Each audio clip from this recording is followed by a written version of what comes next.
The words hung in the air like smoke from a dying fire, thick and choking. "Maybe we should break up," Sarah said, her voice laced with that calculated tremble I'd come to recognize as her weapon of choice. She leaned against the kitchen counter, arms crossed, eyes flicking to mine with feigned vulnerability. It was our 10th anniversary night, the candlelit dinner I'd slaved over now cold on the table. But I didn't flinch. Instead, I met her gaze steadily and replied, "Okay, your things will be outside by morning." Her face crumpled, not in sorrow, but in shock. Genuine, unscripted shock. For the first time in months, I caught her off guard. It hadn't always been like this. When we met in college, Sarah was a whirlwind of laughter and ambition, pulling me out of my introverted shell with her infectious energy. I was the steady one, the software engineer who built apps while she chased her dreams in marketing. We married young, at 25, promising forever in a sun-drenched ceremony by the lake. "You're my anchor," she'd whisper in bed, her fingers tracing patterns on my chest. I believed it. God, how I believed it. But anchors can drag you down if the current shifts, and ours had been shifting for over a year. The first crack appeared subtly, like a hairline fracture in glass. It was last spring, when her late nights at the office became routine.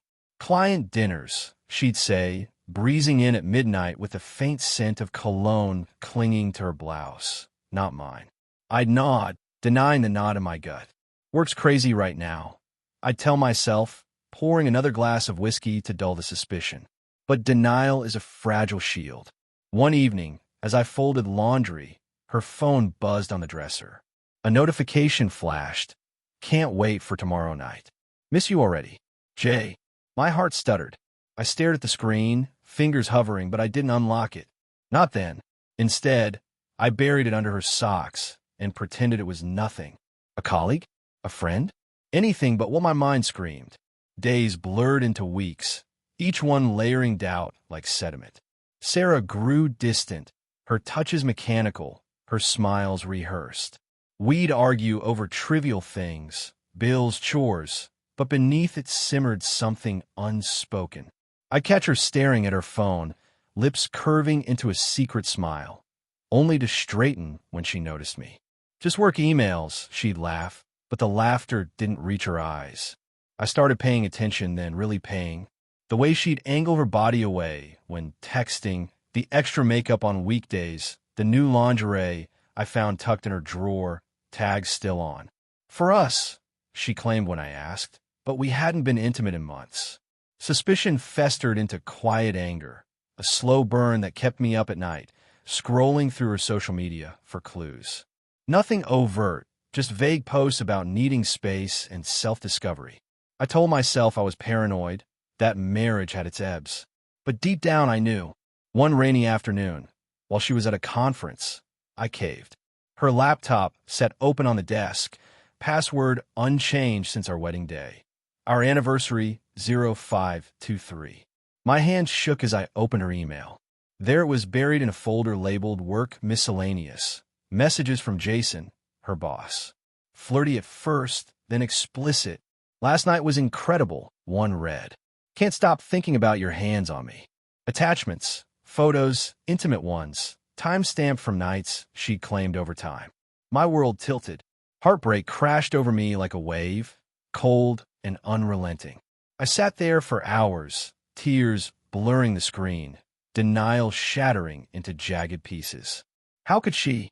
We'd built a life, house, dog, dreams of kids. Was it the thrill? Boredom? Or had I failed her somehow? Anger followed, hot and vengeful. I wanted to confront her that night, scream the truth into her face. But I held back, plotting instead. Knowledge was power, and I gathered more. I checked our bank statements. Unexplained hotel charges, dinners for two. I even drove by her office one evening, spotting her car parked at a nearby bar, Jason's SUV beside it. They emerged arm in arm, laughing under the neon lights. I gripped the steering wheel until my knuckles whitened, trust collapsing like a house of cards. Every memory tainted now. Our vacations, our inside jokes. Had it all been a lie? Yet amid the rage, sorrow lingered. I loved her still, or the version of her I cherished. Nights alone, I'd replay our early days, lazy Sundays in bed, her head on my shoulder, whispering futures. What drove her to this? Jason was older, charismatic, with the kind of confidence that turned heads. Maybe I was too predictable, too safe. Her motivations gnawed at me. Perhaps she felt trapped in our routine, seeking excitement. It didn't excuse her, but it humanized the pain, made her betrayal a tragic flaw rather than pure malice. I grieved for us, for the man I'd been before suspicion poisoned everything. The tension built steadily, each day a tightrope walk. I'd act normal, cooking dinners, asking about her day, all while my mind raced with revelations. Subtle clues piled up, a mismatched earring in her purse, whispers on late-night calls. I tested her once, casually mentioning Jason's name over dinner. Her fork paused midair, eyes widening fractionally. Oh, him? Yeah, good boss. But her voice cracked, a tell I'd missed before. Suspense coiled tighter. I knew the end was coming, but when? It culminated on our anniversary. I'd planned it meticulously, not romance, but reckoning. Flowers, her favorite wine, the dinner. As we sat, she avoided my eyes, fidgeting. Then came the manipulation, her classic play. Threatened breakup to gauge my desperation, to reel me back in. She'd done it before, during smaller fights, knowing I'd beg her to stay. But not this time. Maybe we should break up, she said, expecting my pleas. Okay, I replied, voice steady despite the storm inside. Your things will be packed by morning. I'll help you load the car. Shock rippled across her face, eyes wide, mouth agape. What? You can't be serious. Panic edged her words now unmasked. Is this about something? Talk to me.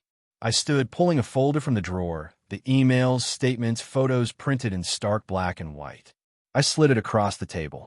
It's about everything, Sarah, Jason, the lies. All of it. Her hands trembled as she flipped through, color draining from her cheeks.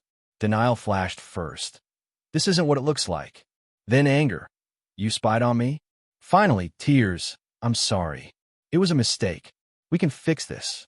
But trust, once shattered, doesn't mend easily. Heartbreak surged anew, mingled with a hollow relief. No, I said softly, anger spent. We can't. She sobbed, reaching for me, but I stepped back. The collapse was complete, our life in ruins. That night, as she packed under the harsh bedroom light, I sat on the porch with our dog, stars indifferent overhead. Closure came in waves, pain, but also freedom. She betrayed us for fleeting thrills, her motivations rooted in unmet needs I couldn't fulfill. Mine? Survival.